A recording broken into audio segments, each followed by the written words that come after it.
Bismillahirrahmanirrahim. Assalamualaikum warahmatullahi wabarakatuh. Syukur alhamdulillah kita bisa berjumpa lagi di channel ini. Harapan dan doa saya, semoga saudaraku semuanya selalu diberikan kesehatan, dilapangkan rezekinya, diampuni dosa-dosanya, dan dipanjangkan umurnya. Amin ya rabbal alamin. Sahabat beriman yang dirahmati Allah, kita semua sadar bahwa kelak kita akan mengalami kematian mendadak. Sisa hidup yang kita jalani sekarang ini hanyalah menunggu waktu, menunggu giliran nyawa kita akan dicabut oleh malaikat maut. Dari sinilah kehidupan yang sesungguhnya baru dimulai. Di saat manusia meninggal, maka akan terputus semua amalannya kecuali 3 perkara, yakni sedekah jariyah, ilmu yang bermanfaat, dan anak soleh yang mendoakan. Hal ini sebagaimana yang pernah diriwayatkan oleh Abu Hurairah radhiyallahu anhu bahwa Rasulullah shallallahu alaihi wasallam bersabda, apabila manusia meninggal, amalnya akan terputus kecuali 3 hal. Sedekah jariyah, ilmu yang bermanfaat, dan anak saleh yang mendoakannya. Sebagai seorang muslim yang sadar akan pentingnya bekal amal di hari kiamat, tentu kita akan sangat berharap amal yang pernah kita kerjakan semasa hidup bisa menghantarkan kita menuju surga yang telah Allah sediakan. Namun sebelum itu, perlu kita ketahui terlebih dahulu tentang amal jariyah. Amal jariyah adalah amal yang akan terus mengalir meskipun si pengamalnya telah meninggal dunia. Amal tersebut bisa berupa amal kebaikan maupun amal keburukan. Ketika semasa hidup kita gemar melakukan sedekah jariyah, maka pahala sedekah tersebut akan terus mengalir sekalipun kita telah meninggal dunia. Kita akan terus mendapatkan kucuran pahala selama harta atau tenaga yang kita sedekahkan masih dimanfaatkan atau membawa manfaat bagi kaum muslimin lainnya. Namun, begitu juga dengan amal keburukan yang pernah kita kerjakan semasa hidup di dunia. Kita pun akan terus mendapatkan kucuran dosa meskipun kita telah meninggal dunia. Betapa menyedihkannya nasib seorang mukmin yang telah meninggal namun terjerumus ke dalam dosa jariyah. Satu hal yang perlu kita ketahui adalah yang malaikat catat dari kehidupan kita tak hanya aktivitas dan amalan yang kita kerjakan, namun juga dampak dan pengaruh dari aktivitas dan amalan kita. Dalam surah Yasin ayat 12, Allah Subhanahu wa Ta'ala telah berfirman, sesungguhnya kami menghidupkan orang-orang mati, dan kami menuliskan apa yang telah mereka kerjakan dan berkas-berkas yang mereka tinggalkan. Dan segala sesuatu kami kumpulkan dalam kitab induk yang nyata, Lauhul Mahfuz. Dari ayat tersebut dapat kita simpulkan bahwa orang yang melakukan amal dan aktivitas yang baik, maka insya Allah, Allah Subhanahu wa Ta'ala akan mencatat amal baik itu dan memberikan ganjaran dari apa yang diamalkannya. Oleh karena itu, agama Islam mengajarkan umatnya untuk melakukan amal kebaikan yang bisa memberikan pengaruh baik bagi masyarakat luas. Insya Allah, dengan begitu kita akan mendapatkan pahala dari amal yang kita kerjakan sekaligus dampak baiknya. Sebaliknya, apabila kita melakukan amal keburukan atau maksiat, maka kita pun akan menuai dosa.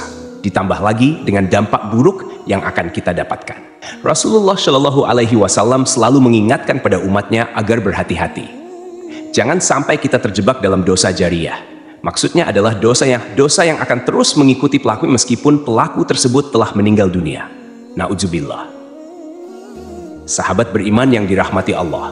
Lalu jenis dosa apa saja yang akan terus menimpa pelakunya meskipun pelakunya telah meninggal dunia? Yang pertama adalah mempelopori perbuatan maksiat. Maksudnya adalah seseorang yang melakukan perbuatan maksiat di hadapan orang lain, sehingga banyak orang yang mengikuti perbuatannya, sekalipun orang tersebut tidak mengajak orang lain untuk mengikutinya. Dari Jabir bin Abdullah, Rasulullah Shallallahu Alaihi Wasallam pernah bersabda, barang siapa yang mempelopori satu kebiasaan yang buruk dalam Islam, maka dia mendapatkan dosa keburukan itu dan dosa setiap orang yang melakukan keburukan itu, tanpa dikurangi sedikit pun dosa mereka. Dari hadis tersebut dapat kita simpulkan bahwa meskipun orang yang menjadi pelopor kemaksiatan tersebut tidak mengajak lingkungan di sekitarnya untuk melakukan hal yang sama, akan tetapi dengan perbuatan yang dikerjakannya tersebut, ia memotivasi orang lain untuk melakukan seperti yang dikerjakannya. Oleh karena itu, Anak Adam yang pertama kali membunuh akan dilimpahi tanggung jawab atas semua kasus pembunuhan karena kezaliman di alam ini. Rasulullah Shallallahu Alaihi Wasallam pernah bersabda, tidak ada satu jiwa yang terbunuh secara zalim, melainkan anak Adam yang pertama kali membunuh akan mendapatkan dosa karena pertumpahan darah itu. Jika kita mengkaji lebih dalam dari hadis tersebut, maka kita bisa mengambil contoh mudah seperti ini. Mungkin kita pernah melihat seorang wanita yang mengenakan celana pendek di hadapan publik.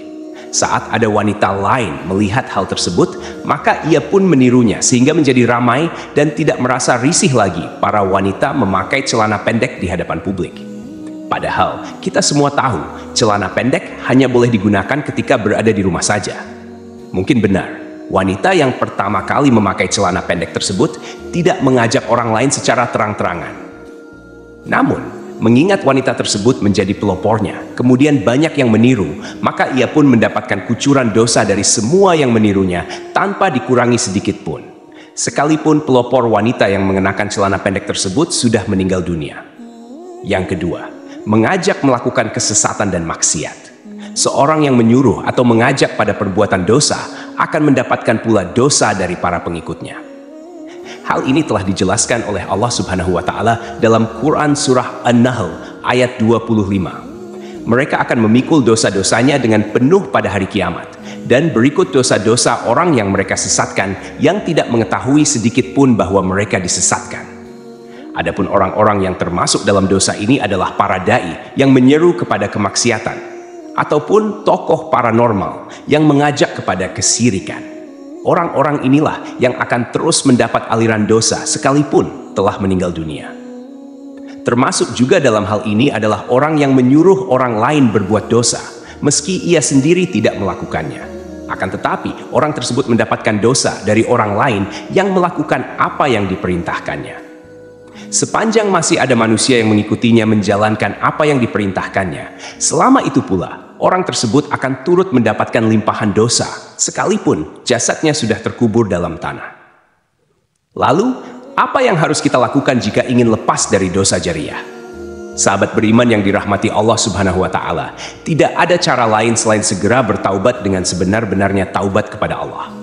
Jika dari perbuatan tersebut ada yang berupa materi, segeralah untuk membersihkan semuanya dengan cara beramal atau memberikan kepada panti asuhan. Yang terpenting adalah niatkan semua itu karena Allah. Atau jika kita semuanya masih ragu, bisa mendatangi para ulama besar. Mintalah saran dari para habaib. Lalu setelah itu berhentilah dan bertaubatlah. Karena kita semua tahu Allah adalah satu-satunya zat yang maha penerima taubat dari hambanya. Semoga Allah Subhanahu wa Ta'ala menghindarkan kita semua dari dosa jariah yang menghinakan. Amin ya Rabbal Alamin. Wallahu alam bishawab. Demikian yang bisa saya bagikan. Semoga bermanfaat untuk kita semua. Assalamualaikum warahmatullahi wabarakatuh.